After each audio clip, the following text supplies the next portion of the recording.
Delia Ramirez didn't just ask questions, she exposed a trail of corruption, abuse of power, and outright betrayal of that oath. And by the end of her questioning, she wasn't just calling out Kristi Noem, she was demanding her resignation. This wasn't politics as usual. This was accountability in its rawest form. And the message couldn't be clearer. No one is above the law. Gentlelady's time has expired. I now recognize Ms. Ramirez for 5 minutes of questioning. Thank you, Chairman. Secretary, it's good to see you. I'm going to go straight to the questions because I have a lot of them. Let me start just following up with Congressman Goldman about judiciary. Do you agree that the judiciary is a co-equal branch of government and it is your obligation as a member of the executive branch to honor decisions made by the highest court of the land? Yes or no, Secretary? We are abiding by all federal judges' orders, absolutely. So, yes, it's a co-equal branch of government. Okay, well, let me ask you a follow-up question to that. Do you agree that Congress is a co-equal branch of government and it is your obligation as a member of the executive branch to honor legislation and appropriations duly authorized by Congress? Yes or no? Yes, that's why I'm thrilled to work. Well, let me ask you the follow-up question here because I have a lot of them. Do you agree that Article 1 of the Constitution gives Congress the power of the purse? Yes or no?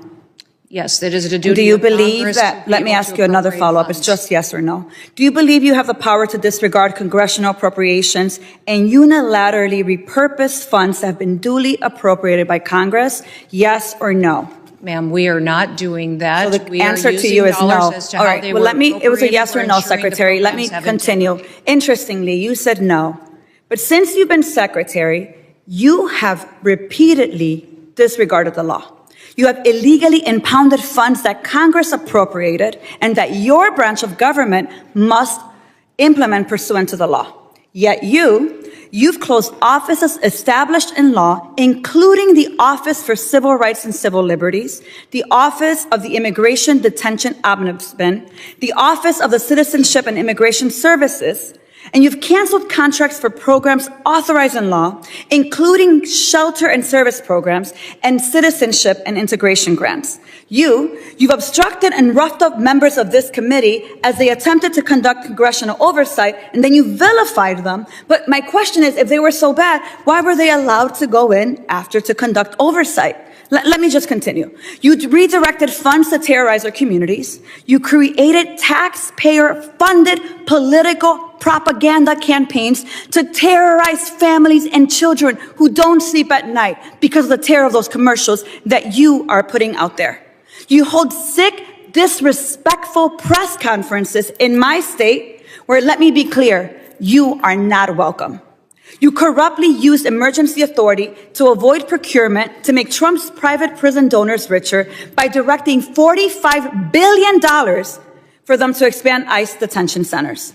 You defunded work to address real threats to the homeland, all while you pursued college newspaper editors, labor leaders, and even a Harvard scientist who failed to declare frog embryos at the airport. Clearly, we don't have time for all my questions, so I have 13 pages worth of questions that I will be submitting to the record that I expect you and the administration to answer. But here is my final question to you. When you took your oath, did you swear to support and defend the Constitution of the United States of America? Yes or no? Yes, I did. So I find that laughable. You don't behave like someone who takes that oath seriously. And let me tell you why. We don't live in a dictatorship or a monarchy. Trump's will is not the guiding doctrine of this nation, and our country is not a playground for his or your twisted authoritarian fantasies. We are a democracy. We defend the Constitution and we affirm the rule of law. We respect the co-equal branches of government and we uphold our rights, even when we disagree. The foundation of our nation is based on a core set of constitutional rights upon which our prosperity, our pluralism, and our peace depend on it.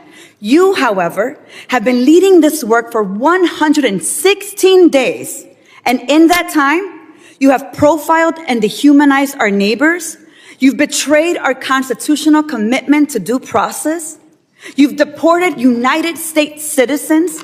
You've undermined the courts, you've broken the law, you've engaged in corruption, and you've weaponized the immigration system to violate civil rights.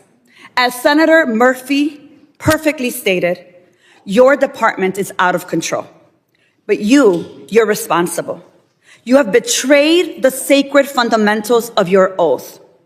And I believe to my core that you are not fit to hold the office. And I again, to your face, demand your immediate resignation. And I put it and place it on the record for all of us. When Representative Delia Ramirez took her turn, it was clear she wasn't just participating in routine questioning. She was holding up a mirror to power and asking America to take a hard look. What we witnessed wasn't simply a clash of personalities or political differences. It was a moment that exposed in raw detail how corruption, disregard for the rule of law, and the erosion of constitutional boundaries threatened the very foundation of democracy. She started with questions that seemed almost too simple. Is the judiciary a co-equal branch of government? Does Congress hold the constitutional power of the purse? The secretary answered yes, but Ramirez immediately showed the gap between words and actions.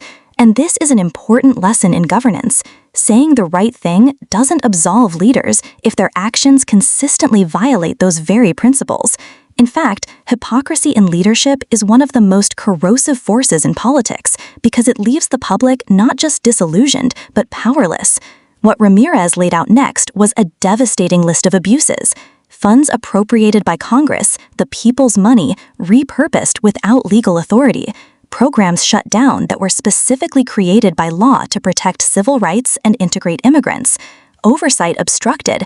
Elected representatives denied their constitutional duty to check executive power, and taxpayer dollars funneled into private prison expansions that just happened to benefit political allies and donors.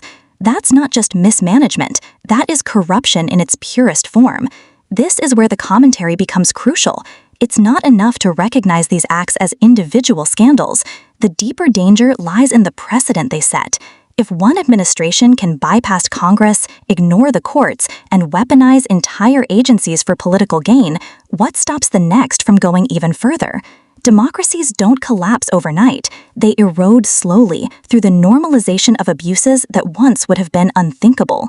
Ramirez made this point powerfully when she said, "We don't live in a dictatorship or a monarchy." That line might sound dramatic, but it's a reminder of why the founders designed a system of co-equal branches in the first place. They understood human nature, ambition, and the temptations of power.